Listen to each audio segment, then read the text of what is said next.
ndjej veten akoma më mirë se sa vitet që kanë kaluar. Çdo më thënë më mirë fizikisht, më mirë fizikisht, më mirë shpirtërisht, absolutisht, më mirë mendrisht dhe më mirë edhe në momentin kur ke një punë goxha të mirë. Nuk të shqetëson fare ideja e moshës? Në këtë moment që po flasim bashkë, nuk më shqetëson sepse nuk ka filluar si duket. Si nuk ka filluar? S'ka filluar, nuk e ndjej. Po vitet aty janë?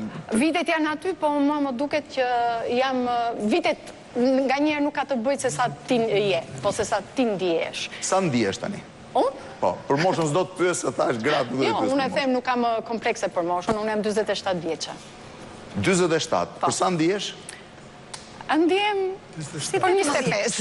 Për 25. Pas këtë të njëjtën përputhje me bujarin, Po artist, ne jemi artistë dhe do. Për fermat mos e pyet për problemin e moshës, si po tregoj një si anekdotë të vogël, një zonjush shkoi të vizitohet.